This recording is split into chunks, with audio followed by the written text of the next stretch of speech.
Ma'am, regarding po dun sa pag-recant ni Orly Guteza, has the President been informed or does he know about this recantation? Ano po ang reaction po niya? Parte ito ng balita kagabi. So hindi naman po nahuhuli ang Pangulo sa mga balita. At wala siyang reaksyon na ibinigay sa atin. But does the President believe that the recantation could have been compromised or could have compromised the credibility or the integrity of the investigations of the Senate and the Ombudsman into the flood control scandal? Ang nais naman po ng Pangulo ay laging ayon sa batas, hindi gawa-gawang ebidensya. Kung totoo mapapatunayan na siya ay gumawa lang ng mga kwento, hindi naman din ito makakabuti sa pagpupursu sa mga tao na dapat na managot. So ang kailangan po ng pamahalaan, kailangan ng Ombudsman, kailangan ng DOJ, ng mga investigating bodies natin ay totoong salaysay. So kung sila naman po ay magsasabi ng kwento, salaysay na walang katotohanan, mas makakasira siya sa paghabol sa mga tao na dapat na managot. Mas hindi siya magiging epektibo. Actually, ibang paksa, Yusek. Balikan ko lang kay Guteza. Since sinabi niyo wala pang reaction ng Presidente, pero sa parte ng Malacanang, ano yung nakikita niyong implication ng pag-recant ni Guteza doon sa kanyang naunang statement? Kung palasyo ang tatanungin nyo, ang nakikita natin na implication ay maraming nag-a-attempt gumawa ng peking kwento para sirain. Kung sino man yung gusto nilang sirain. At maaaring isa sa mga reasons nito ay destabilization. So, hindi lang ito ang nababanggit na merong nagmamanipula, di umano. Nagmamanipula sa mga tao para maging false witness at ang offer ay pera. So, medyo nakakabahala ito dahil sisirain ito ang justice system natin. Sisirain din ito kung ano ang paniniwala ng ating mga kababayan dahil mas maraming papalutangin na maling impormasyon, fake news, false information na makakaapekto sa katotohanan. So yun ang implikasyon ng mga paggawa ng mga kwento gamit ang mga false witnesses at pagpaplanta ng ebidensya. So hindi po dapat ito manaig. Lalong-lalo na ngayon sa panahon ni Pangulo Marcos Jr., hindi po kasi yan ang direksyon na gusto ng Pangulo. Ang gusto ng Pangulo, due process, batas, ebidensya. Salamat po. Another follow-up, Maricel Hariri, TV5.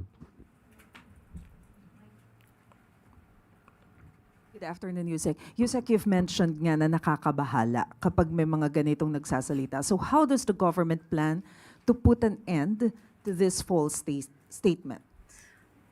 Okay. Mandato po. Mandato po ng mga investigating bodies. Ngayon may umamin at may nagsabi na siya'y ginamit lamang para magkwento ng mali sa isang tao. Dapat itong maimbestigahan. Kung sino ang dapat na sampahan ng kaso, sampahan ng kaso. Kung sino yung mastermind sa pagpapagawa ng gitong klaseng mga senaryo, sampahan ng kaso. Pero ito po ay nasa kamay na po ang Ombudsman, DOJ, at ng mga ibang investigating bodies natin. So, mandato po nila to. Lalong-lalo na nakita natin. Pero muli, ang gusto lamang po din ng Pangulo, dapat ang kwento ay totoo. So, kailangan din po na maimbestigahan kung ano yung sinabi ni Mr. Guteza para, na ma-verify kung lahat din ng sinabi niya ngayon after siyang mag-recant ay may katotohanan. So, dapat po ma-check mabuti lahat, mabalanse lahat.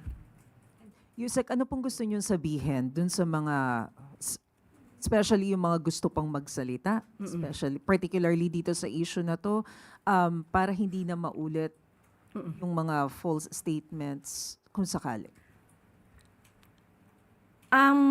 Bawat Pilipino, maaari naman tayong mabuhay sa normal na pamamaraan, sa legal na pamamaraan.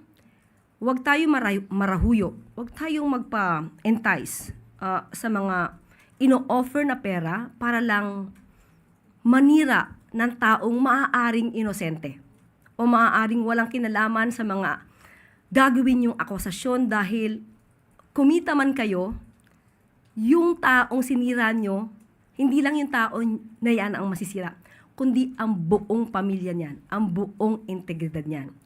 Pero, ang nais din natin, kung meron naman ding may alam ng katotohanan, para ma-pin down, mapanagot ang dapat na mapanagot, maaari na rin po kayong lumabas at makipagtulungan sa gobyerno para yung mga tao na nakakaligtas, huwag na po natin paligtasin.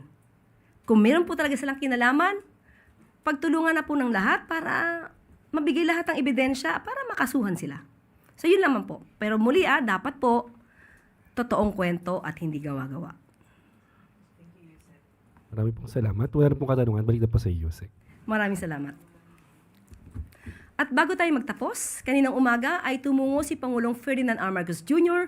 sa Pasay City upang personal na mag-inspeksyon sa Tripa de Galina Pumping Station. Bunga ng patuloy na monitoring, batid ng Pangulo ang perwisyong dulot ng matinding pagbaha sa mga mababang lugar. Ang sanhi, ang pag-apaw ng ilang estero at catchment area dahil sa malakas na buhos ng ulan na pinalalapa ng naipong basura at ibang debris. Dahil dito agarang ipinag-utos ng Pangulo sa DPWH na ipagpatuloy ang paglilinis ng mga daluyan ng tubig sa tulong ng Oplan Kontrabaha at Bayanihan Sistero Program. Inatasan din ng Pangulo ang ahensya na tapusin ang pag-upgrade sa Tripa de Galina Pumping Station upang pabilisin ang paghupa ng tubig sa mga kalapit na komunidad. Taong 1976 pa ginawa ang nasabing pasilidad, kaya napapanahon ng i-upgrade ito. Papalitan na ang mga lumang pump para pataasin ang kapasidad nito na magpaagos ng tubig at gawing mas energy efficient ang operasyon ng pasilidad. Maglalagay din ng automated trash rakes para maiwasan ang pagbara ng waterways dahil sa mga naipong basura. Makakaasa naman ang taong bayan na patuloy ang pagtutulungan ng MMDA, DPWH at DENR upang protektahan ang ating mga komunidad laban sa baha. Ongoing ang pag-deploy ng mobile at relief pumps para pabilisin ang paghupa ng tubig, gayon din ang paglilinis ng waterways at pagsasaayos ng pumping stations.